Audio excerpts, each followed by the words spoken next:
Hey, this is Dr. Aldewan Tartt, psychologist and minister.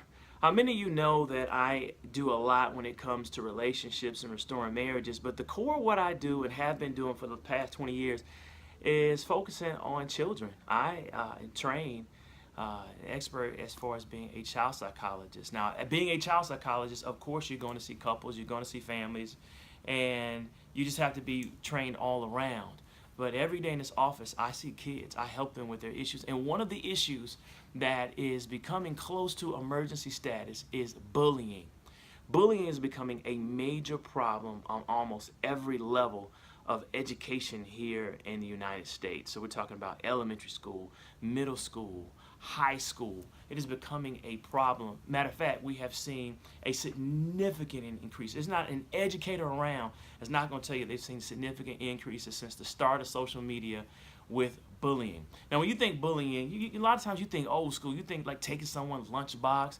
You think about intimidating someone, but that's not what we're talking about. That still goes on. That still goes on. There's still kids getting jumped and being harassed every day. But what I'm talking about is the social media, or for girls, the indirect aggression, where you're talking to other girls about another girl, or you tell another girl not to talk to another girl. You know, it's a lot of new forms of bullying that our kids are having to deal with, and because of that, we're seeing a spike in youth suicide. Not only gestures, which is trying to take their life or get attention through cutting, pills, whatever method, but also the increase in actually successful suicide attempts. And we're talking about kids as young as 7 to 13. That's the gap that is increasing. So we're talking about our babies are thinking about taking their life because of bullying. Now let me just first of all say a colossal mistake by the school system is being able to take church out of the schools. Now I get it, I'm not going to get into a religious debate with you. You pull church out, you pull prayer out, you don't replace it with any type of mandated character education. If you're going to take church out, at least put what the church teaches, which is character development. So we have a lot of kids coming in that are not being taught character, and it is leading to our kids going to hostile school environments before their personality and their ego and their self-confidence can be shaped, and we have to move against that. But let's talk about what happened personally. Last week, this touched our household personally. Our oldest daughter, who is 12 and in 7th grade and in middle school, dealt with an incident of bullying. To make a long story short, she was on a field trip with her school, and there was a boy that kind of snuck into the girls' dorm and wanted to be with his girlfriend. Not kiss her or whatever was innocent. And the girls kept asking him to leave. He kept coming back. Finally, my daughter said, "That's enough." And she went and told the chaperone. Well, lo and behold, she gets labeled as a snitch. And so kids are coming up to her like, "Why did you snitch? Why did you say something?" These are boys and these are girls. Apparently the girls are like the boy. They got in trouble. I don't know. I really don't care. But my daughter had to deal with being called a snitch. And then another girl actually had the nerve to post on her Instagram account, "Snitches get stitches," and then proceeded to call my baby girl, well, not my baby girl, our oldest girl, a pig. Now, first of all, that's offensive because we have family in law enforcement. So anytime you refer someone as a pig, I'm never okay with that. Never gonna be okay. And then the label, my beautiful black queen, my little princess, as a pig, was offensive to me as a father. So went up to the school and talked about it, but the part that made me angry was that when the girl sent a text to apologize, my daughter said it was okay. And I got so upset, and I told her, no, it's not okay. You're going to tell her, you're going to stand up for yourself, and you're going to tell her it was evil, it was wrong, and it was spiteful. But then I realized that my daughter was not responding to me. Part of it was my volume. I mean, I'm basically screaming like, you gonna confront her, which is this is how I dealt with bullying when I was younger. But I'm a boy, totally different school environment. If you didn't stand up for yourself in my school, shout out Lithonia High School, people kept coming for you. All right, so you have to have some bravado. But I'm raising a daughter here, and so my daughter has bravado, but it's developing. All right, she's so nice and kind. This is the same girl that draws pictures for people when she was in elementary school when they were sad. It's the same girl that will give you her lunch if you're hungry. If she doesn't know you, she's so nice. And because of that, I think people come for her. But anyway, the thing I had to explain to her is when you are special, people will come to you, and you have to get out of trying to get everyone to like you. This is critical. This affects women even into adulthood. When you are too nice, and your personality is wrapped around getting validation from others because you're used to it. And if you can make people like you, then that makes you feel good. Part of the problem is that when you start to excel and when you start to be recognized as special, there will be people whose jealousy kicks in. They'll get jelly, as the kids say. And so here my daughter is in Gifted. She's in the morning bow wow. She says the announcements. She was a former cheerleader. Now she's in volleyball. She's always doing things. She's blossoming. And so here we have these people coming for the attack. And what I explained to her, thanks to Bishop Bronner's message in church on Sunday, was it's just like the story of Joseph, where Joseph was bullied by his own brothers simply because he wore a special coat that designated him as a leader. And he had this dream that he would lead his brothers. And as you know, read up on the story of Joseph in the Bible, his brothers practically tried to kill him and decided to sell him into slavery. But all along the way, no one could stop Joseph from being a leader. And then he ended up actually saving his brothers, which made his prophecy as a boy come true. So he was right the whole time.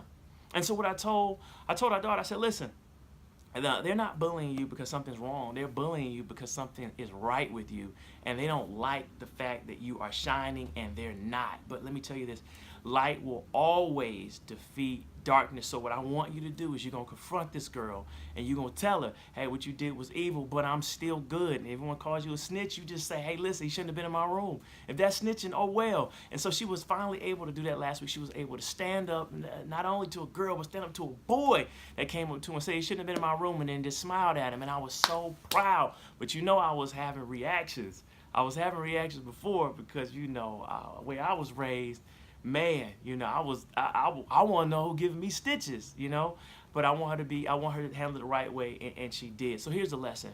1, dare to be great even when others don't like it. This is true for adults. When you shine and your career starts to elevate, there are going to be people that hate on you, and some of them are going to be close to you because they're jealous, because they're not moving in their life, and it's hard for them to express gratitude and be happy for you because their life practically sucks, okay? And so you can't stand down. You can't dim to make them feel good. You're going to have to rise, and you're going to have to shine no matter what, even if you're going to have to drop off some friends, drop off some family, even a spouse. Drop them off. Let them chill while you elevate. Number 2, parents, we have to spend more time with our kids. We need more FaceTime. I mean, the kids are on social media.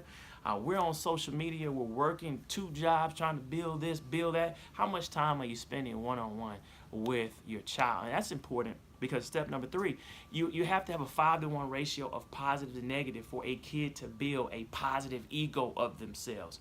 You have to have 5 positives for every negative virtue that you have. Now, you can say you're a child of God and you're beautifully and wonderfully made, but if they don't know the specifics, they don't know, hey, you're great, you're composed, you're beautiful, you are thoughtful, you are loving, you are intelligent, you are a hustler, you have a go-getter attitude, you are ambitious. You have to tell them their positive virtues, because the world is hammering at everything that's wrong with them, because kids think it's cute.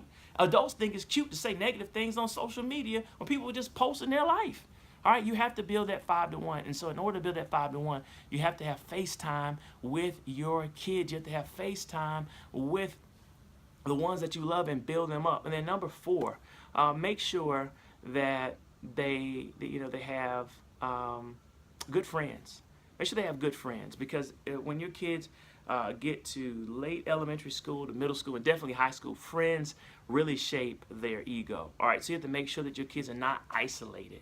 You have to make sure that they are not, they might have been hurt by someone, and not to just throw away all relationships because the kid has been hurt. I can't tell you how many kids I see that say, I don't really rock with people like that. And that's not what they say. They say, I don't trust people.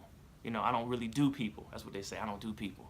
All right, I'm not doing that. I don't like do people. No, if you don't do people, then you're going to be isolated, and that's the devil's playground. If he can isolate you and separate you, then who's there to protect you and support you when the world comes for you? Because they're going to come for you anyway. So make sure that your kids have really close friends. We have to pull them off of this social media, pull them off of these video games, pull them off of watching Netflix, and make sure they're connecting to other peers. That's really what's going on with our kids, is that they have 2,000 friends on Instagram and Snapchat, and not 2 friends that they can come over to the house and have a good conversation with. And then number 5, the power of prayer.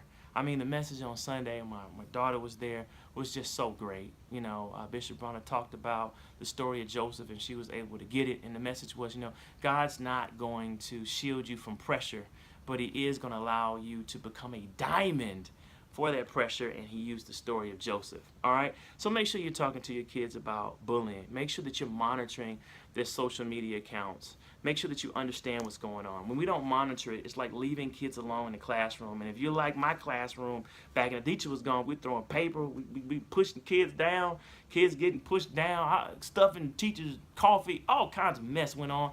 So just make sure that you're supervising your children's social media so you can kind of catch this. Thank God the other parents were just as irate as we were, so we were able to work it out, but that's not always the case. So it's my prayer that we'd save some lives today. Talk to your kids, build them up. Make sure you teach them how to handle bullies. My daughter needed actual words. We actually had to do role play, which I do in this office. And so now she knows the words, the verbiage, in her style, not my style. Thank God it's not my style, because I'm from Decatur, where it's greater. And unfortunately, your boy had to get transferred early on in elementary school for being aggressive. That might shock y'all, but the friends that know me, they know the real. All right, thank God for prayer and Jesus shaping me, but it's still in me. I had to pray a lot of times before I entered that school this week. Oh, Lord Jesus, yes, I did. So anyway, I'm going to let y'all go. Let's deal with bullies. Let's decrease this youth suicide. Know that you're in your kids' lives. Talk to them about what's going on. They have real stress. It's not like when we were in school. They have real stress. They have real issues. And allow them and teach them and actually make them be able to verbalize their feelings by talking about what's going on. This is Dr. Tartt. I love you, and I hope that none of your kids go through bullying, and none of your kids are bullies. And if so, you get them the right help. Take care, and God bless.